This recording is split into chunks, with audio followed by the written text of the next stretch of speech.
ಎಂಥ ಕೆಟ್ಟ ಜನ ರೀ. ಒಬ್ಬ ಅಜ್ಜಿ ಬರ್ತಾಳೆ, ನನಗೆ ದೇವಸ್ಥಾನದಿಂದ ಜಾಗದ ವಿಚಾರದಲ್ಲಿ ತೊಂದರೆ ಆಗಿದೆ ಅಂತ. ತೊಂದರೆ ಏನು? ನಾನು ಹಿಂಗಂದ್ರೆ ಮತ್ತೆ ತಪ್ಪು ಮೆಸೇಜ್ ತಗೊಂಡು ಹೋಗ್ಬಿಡ್ತೀರ, ಅದಕ್ಕೆ ಕ್ಲಿಯರ್ ಮಾಡ್ತೀನಿ ನಿಮಗೆ. ತೊಂದರೆ ಏನು? ಆ ಅಜ್ಜಿಯ ಚಿಕ್ಕಪ್ಪ ತನ್ನ ಜಾಗವನ್ನ, ತನ್ನ ಊರಿನಲ್ಲಿ ತನ್ನ ಹೆಸರಲ್ಲಿದ್ದ ಜಾಗವನ್ನ ತನ್ನ ಮಕ್ಕಳು ಮೊಮ್ಮಕ್ಕಳಿಗೆ ಕೊಡದೆ ವೀರೇಂದ್ರ ಹೆಗಡೆ ಅವರಿಗೆ ದಾನ ಮಾಡ್ತೀನಿ ಎಂದ. ಹೆಗಡೆಯವರು ಆರಂಭದಲ್ಲಿ ಬೇಡ ಅಂದರು. ಬೇಡ, ಇದು ಯಾಕೆ ಅಂತ ಅವ್ರು ಕೇಳದೆ, ನಿಮಗೆ ಕೊಟ್ಟರೆ ನಿಮಗೆ ಮಾತ್ರ ಕೊಡೋದು, ಇಲ್ಲದೆ ಹೋದರೆ ಯಾರಿಗೂ ಕೊಡೋದಿಲ್ಲ ಅಂತ ಹಠ ಹಿಡಿದ ಮೇಲೆ ಜಾಗ ತಗೊಂಡ್ರು. ತಗೊಂಡಿದ್ದ ಅಷ್ಟೇ ಎಲ್ಲ ಮಿತ್ರರೇ, ಪುಟ್ಟದೊಂದು ಜಾಗವನ್ನು ತಗೊಂಡು ಅಕ್ಕಪಕ್ಕದಲ್ಲಿರುವಂಥ 10-12 ಎಕರೆ ಜಮೀನನ್ನು ಖರೀದಿ ಮಾಡಿ ಅಲ್ಲಿ ಒಂದು ಅದ್ಭುತವಾಗಿರುವಂಥ ನ್ಯಾಚುರೋಪತಿ ಹಾಸ್ಪಿಟಲ್ನ ನಿರ್ಮಾಣ ಮಾಡಿದ್ರಲ್ಲ, ಅದು ವೀರೇಂದ್ರ ಹೆಗಡೆ ಅವರು ಮಾಡಿದ ಮ್ಯಾಜಿಕ್ಕು. ಈಗ ಈ ಹೆಣ್ಮಗಳಿಗೆ ಕೋಪ ಬಂತು. ನನ್ನ ಚಿಕ್ಕಪ್ಪ ಅಂದಾಗ ನನ್ನ ಸೈನ್ ಇಲ್ಲದೆ ಹೆಂಗೆ ದಾನ ತಗೊಂಡ್ರು? ಕೊಟ್ಟು ಚಿಕ್ಕಪ್ಪನ ಮೇಲೆ ಕೋಪ ಇಲ್ಲ, ದಾನ ತಗೊಂಡ ವೀರೇಂದ್ರ ಹೆಗಡೆ ಅವ್ರ ಮೇಲೆ ಕೋಪ. ಯಾರೋ ಪತ್ರಕರ್ತರು ಕೇಳಿದ್ರು, ಅಲ್ಲ ತಾಯಿ, ನಿಮ್ಮ ಚಿಕ್ಕಪ್ಪ ಕೊಟ್ರೆ ಅವ್ರದ್ದೇನು? ಅಲ್ಲ, ಅವ್ರು ಬುದ್ಧಿವಂತರಲ್ಲ, ಅವ್ರು ದೊಡ್ಡವರಲ್ಲ. ವಂಶವೃಕ್ಷವನ್ನು ನೋಡಿ, ಈ ಒಬ್ಬಳು ಹೆಣ್ಮಗಳಿದ್ದಾಳೆ, ನಾಳೆ ಒಂದು ದಿನ ಇವಳು ಅಜ್ಜಿಯಾಗಿ ಬರಬಹುದು, ಅದಕ್ಕೋಸ್ಕರ ನಾನು ಅವಳ ಮಾತು ಕೇಳಬೇಕು, ಅವಳ ಹತ್ರ ಒಂದು ಸೈನ್ ತಗೋಬೇಕು ಅಂತ ಅವ್ರಿಗೆ ಅನ್ನಿಸ್ಬೇಕಿತ್ತಂತೆ. ಶಬಾಷ್, ಆಯ್ತಪ್ಪ. ಈ ಹೆಣ್ಮಗಳು ನಿಮ್ಮ ಹತ್ರ ಬಂದು ಕೇಳಿದ್ರು, ಈ ಥರದೊಂದು ಪ್ರಾಬ್ಲಮ್ ಇದೆ, ನಾನು ಬೇಕಿದ್ರೆ ಮೀಡಿಯಾ ಮುಂದೆ ನಿಂತ್ಕೊಂಡು ಹೇಳ್ತೀನಿ ಅಂತಂದ್ರೆ, ಇಲ್ಲ, ಇದು ಸೆನ್ಸೇಷನ್ ಕ್ರಿಯೇಟ್ ಮಾಡಲ್ಲ, ನಿನಗೊಂದು ಮಗಳಿದ್ರೆ ಚೆನ್ನಾಗಿರತ್ತೆ, ಒಂದು ಮಗಳ ಹೆಸರು ಹೇಳು ಅಂತ ಆಕೆಯ ಬಳಿ ಕೇಳಿಕೊಂಡು ಒಂದು ಮಗಳ ಹೆಸರು ಕೇಳಿ, ಆಕೆ ಕಲ್ಕತ್ತಾದಲ್ಲಿ ಕೆಲಸ ಮಾಡ್ತಿದ್ಲು 9 ವರ್ಷ ಎನ್ನುವ ಒಟ್ಟಾರೆ ಕಥೆಯನ್ನು ಸೃಷ್ಟಿ ಮಾಡಿ, ಆ ವಯಸ್ಸಿನಲ್ಲಿ ಆಕೆಗೆ ಅದನ್ನು ಮೆಮೊರೈಸ್ ಮಾಡಿಸಿ ಫೈನಲಿ ಟಿವಿ ಮುಂದೆ ಕರ್ಕೊಂಡು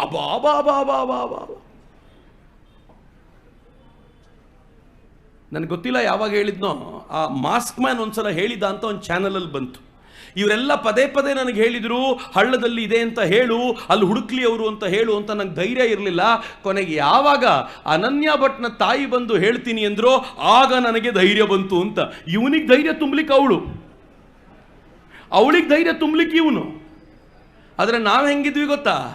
ನಾವು ಕಾದು ನೋಡುವ ತಂತ್ರ ಅನುಸರಿಸ್ತಾ ಇದ್ವಿ. ಬಹಳ ಬುದ್ಧಿವಂತರು. ಈ ರಾಮರಾವಣರ ಯುದ್ಧ ನಡೆಯುವಾಗ ದೇವತೆಗಳ ರೋಲ್ ನಮ್ದು. ಅವರು ಜೈ ಅಂತಿದ್ರಂತೆ ಯುದ್ಧದ ಉದ್ದಕ್ಕೂ. ಯಾರಿಗೆ ಅಂತ ಹೇಳ್ತಿರ್ಲಿಲ್ಲ. ರಾಮ ಗೆದ್ರೆ ರಾಮನಿಗೆ ಜೈ ಅಂತ ಕೊನೆಯಲ್ಲಿ ಸೇರಿಸೋದು, ರಾವಣ ಗೆದ್ದು ಬಿಟ್ರೆ ರಾವಣನಿಗೆ ಜೈ ಅಂತ ಹೇಳುದು. ಹಂಗೆ ಕೂತು ನೋಡ್ತಾ ಇದ್ವಿ. ಯೋಚನೆ ಮಾಡಿ ಮಿತ್ರರೇ, ನಾನಿವತ್ತು ನಿಮ್ಮನ್ನು ಓಪನ್ ಪ್ರಶ್ನೆ ಕೇಳಬೇಕು. ಅಕಸ್ಮಾತ್ ಆ 13 ಹೊಂಡಗಳಲ್ಲಿ ಒಂದಾದ್ರೂ ಹೊಂಡದಲ್ಲಿ ಒಂದು ಹೆಣ್ಣು ಮಗಳದ್ದೇನಾದ್ರೂ ಸ್ಕೆಲಿಟನ್ ಸಿಕ್ಕಿದ್ದಿದ್ರೆ, ಯಾವ ಟಿವಿ ಮಾಧ್ಯಮಗಳಾದರೂ ಅನನ್ಯ ಭಟ್ ಯಾರು ಅಂತ ಹುಡುಕಾಡುವ ಪ್ರಯತ್ನ ಮಾಡ್ತಿತ್ತಾ? ಯಾರು ಮಾಡ್ತಿರ್ಲಿಲ್ಲ ರೀ. ಅನನ್ಯ ಭಟ್ ಕೇಸ್ ಜೊತೆ ಸೇರ್ಕೊಂಡ್ಬಿಡ್ತಿತ್ತು. ಇಡೀ ಧರ್ಮಸ್ಥಳದ ಮೇಲೆ ಅನನ್ಯ ಭಟ್ ಅನ್ನುವಂತ ಹುಟ್ಟೇ ಇಲ್ಲದ ಹೆಣ್ಣು ಮಗಳ ಒಂದು ರೇಪಿನ ಕಥೆ ಜೊತೆಯಲ್ಲಿ ಸೇರ್ಕೊಂಡ್ಬಿಡ್ತಿತ್ತು. ಸಮೀರ್ ಆ ಮುಲ್ಲಾನಿಗೆ ಇನ್ನೊಂದಟ್ಟು ವ್ಯೂಗಳು, ಅಬ್ಬಾ ಎಂಥ ಕೇಸನ್ನು ಹೊರಗೆ ಹಾಕದೆ ಅಂತ. ಈಗ ಜನ ಕೇಳ್ತಾರೆ, ಅಯೋಗ್ಯ, ಯಾವ ಧೈರ್ಯದ ಮೇಲೆ ಈ ಸುಳ್ಳನ್ನು ಹೇಳಿದೆ ಅಂತ. ಈಗ ಪ್ರಶ್ನೆ ಮಾಡ್ಲಿಕ್ಕೆ ನಿಂತಿದ್ದಾರಲ್ಲ, ಯಾರು ನಮಗೆ ಈ ಪ್ರಶ್ನೆ ಮಾಡುವ ತಾಕತ್ತನ್ನು ತಂದು ಕೊಟ್ಟ ಅಂತಂದ್ರೆ, ನಿಸ್ಸಂಶಯವಾಗಿ ಅಣ್ಣಪ್ಪನೇ ತಂದು ಕೊಟ್ಟಂತ ತಾಕತ್ತಿದೆ ಮಿತ್ರೆ. ಅನುಮಾನ ಇಟ್ಕೋಬೇಡಿ, ಕಾಂತಾರದ ಮಾತು ಸತ್ಯ. ನೀನು ಇಲ್ಲಿ ಏನು ಮಾಡ್ತೀಯೋ ಮಾಡು, ನ್ಯಾಯಾಲಯದ ಮೆಟ್ಟಿಲ ಮೇಲೆ ನಿನ್ನ ತೀರ್ಮಾನ ನಾನು ಮಾಡ್ತೀನಿ ಅಂತ ಅಣ್ಣಪ್ಪ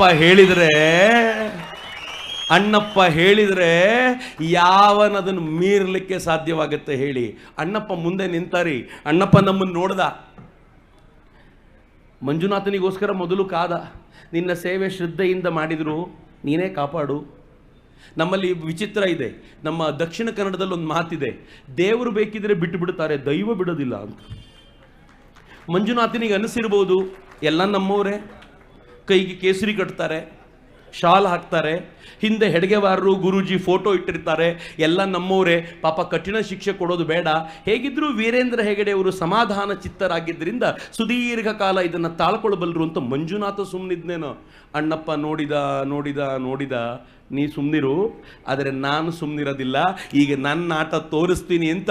ಎಂಥ ಆಟ ತೋರಿದ ಅಂತಂದ್ರೆ, ಇಡೀ ಮಂಜುನಾಥನ ಆ ವೈಭವ ಪುನರ್ ಪ್ರತಿಷ್ಠೆಯಾಗುವಂಥ ಹಂತಕ್ಕೆ ಬಂತಲ್ಲ, ಆ ಹಂತಕ್ಕೆ ತಂದು ನಿಲ್ಲಿಸಿದ್ರಲ್ಲ ಮಿತ್ರ. ನಾನು ಕೆಲವರನ್ನ ಈ ಸಂದರ್ಭದಲ್ಲಿ ನೆನಪಿಸ್ಕೊಳ್ಳದೆ ಹೋದರೆ ಅನ್ಯಾಯ ಆಗತ್ತೆ. ನಾನು ಮೊದಲಿಗೆ ಮೋಹನ್ ಬೋಳಂಗಡಿಯವರನ್ನ ಮಾತನಾಡಿಸಿದ್ದು ಒಟ್ಟಾರೆ ಈ ಘಟನೆಗೋಸ್ಕರ. ಮೋಹನ್ ಬೋಳಂಗಡಿ ನಾನು ಇವತ್ತು ಬರ್ಲಿಕ್ಕೆ ಹೇಳಿದ್ದೆ, ಬಂದಿದ್ರೆ ಅವರಿಗೆ ನಾನೊಂದು ಧನ್ಯವಾದ ಸಮರ್ಪಿಸ್ತೀನಿ.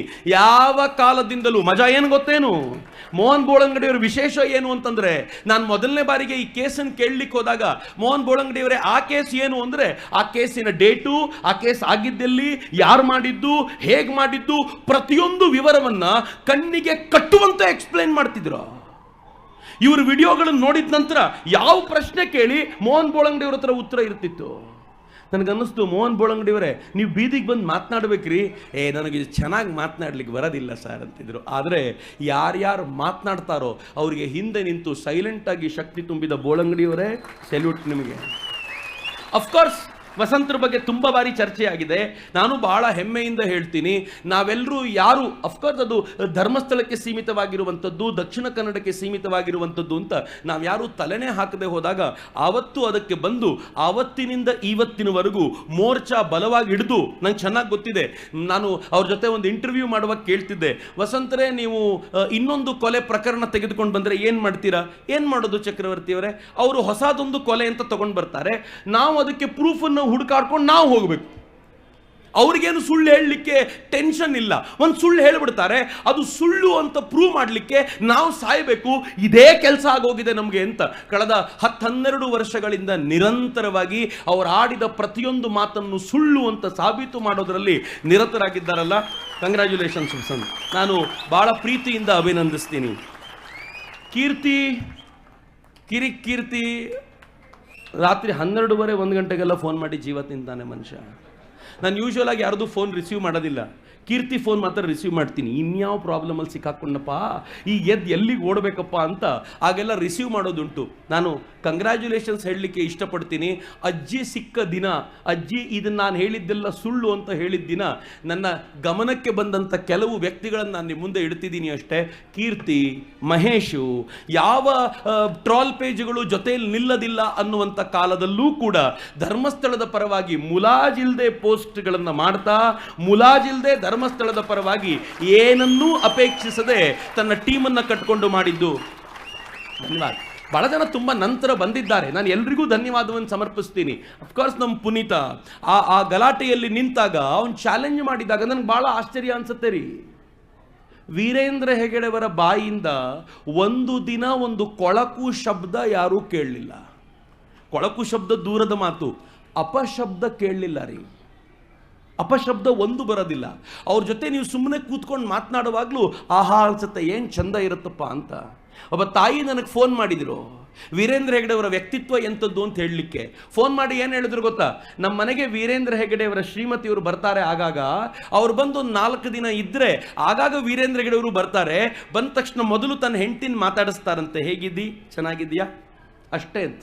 ನೆಕ್ಸ್ಟ್ ಏನು ಮಾತು ಗೊತ್ತಾ, ಅದು ಒಂದು 4 ಜನ ಈ ಪ್ರಾಬ್ಲಮ್ ಹೇಳ್ಕೊಂಡು ಬಂದಿದ್ರು, ಈ ಪ್ರಾಬ್ಲಮ್ಗೆ ಏನು ಮಾಡಬೇಕು ಅಂತ ಗೊತ್ತಾಗ್ತಾ ಇಲ್ಲ ಅಂತ ಆ ಪ್ರಾಬ್ಲಮ್ ಡಿಸ್ಕಷನ್ ಮಾಡೋದು. ಇನ್ನೊಂದು ಪ್ರಾಬ್ಲಮ್ ತಗೊಳ್ಳೋದು, ಅದ್ರ ಬಗ್ಗೆ ಮಾತನಾಡೋದು. ನಿನ್ನ ವಾತ್ಸಲ್ಯ ಯೋಜನೆ ಇದೆಯಲ್ಲ, ಅದರಲ್ಲಿ ಇಂಥದ್ದೊಂದು ಸಮಸ್ಯೆ ಇದೆ, ಅದನ್ನು ಸರಿ ಮಾಡಬೇಕು ಅಂತ. ಈ ತಾಯಿ ಕೇಳಿದ್ರಂತೆ, ನೀವು ಗಂಡ ಹೆಂಡತಿ ಇದು ಬಿಟ್ಟರೆ ಬೇರೆ ಮಾತೇ ಆಡಲ್ವಾ? ನೆಕ್ಸ್ಟ್ ಅವ್ರು ಹೇಳಿದ್ದು ಭಾಳ, ನಾನು ಅವತ್ತು ಬೆಳಗ್ಗೆ ಸ್ವಲ್ಪ ಬೇಗ ಕಾಲ್ ಮಾಡಿದ್ರು. ಅವರು ಮಾತನಾಡಿದ್ದನಂತ ನಂಗೆ ಹೇಳಿದಾಗ ಭಾಳ ಬೇಸರ ಅನ್ನಿಸ್ತು. ಆ ತಾಯಿ ಕೇಳಿದ್ರಂತೆ, ಗಂಡ ಹೆಂಡತಿ ಬೇರೆನೂ ಮಾತಾಡೋದು ಇರುತ್ತಾ? ಮದುವೆ ಆದಾಗಲಿಂದ ಇವತ್ತಿನವರೆಗೂ ತಮ್ಮ ನಡುವೆ ಬೇರೆ ಮಾತೇ ಆಡಿಕೊಳ್ಳದೆ ಸಮಾಜದ ಒಳಿತಿಗೋಸ್ಕರ ಹಗಲು ರಾತ್ರಿ ಕೆಲಸ ಮಾಡೋ ಮನುಷ್ಯರನ್ನ ಹೊಲಸು ಪದಗಳಿಂದ ನಿಂದಿಸುವಂಥ ವ್ಯಕ್ತಿಗಳು ಹೆಂಗೆ ಮಿತ್ರ? ಬಹಳ ಜನ ಆ ಥರದವರು. ನಾನು ತನ್ವೀರನ್ನು ನೆನಪಿಸ್ಕೋತೀನಿ. ತನ್ವೀರ್ ಬಹಳ ಜೊತೆಯಲ್ಲಿ ನಿಂತರು. ನಾನು ಯಾವ ವಿಚಾರವನ್ನು ಹೇಳುವಾಗಲೂ ಕೂಡ ಅವರಿಗೊಂದು ಕಾಲ್ ಮಾಡಿದರೆ ಅದಕ್ಕೆ ಬೇಕಾಗಿರುವ ವ್ಯವಸ್ಥೆಯನ್ನು ಮಾಡ್ತಿದ್ರು.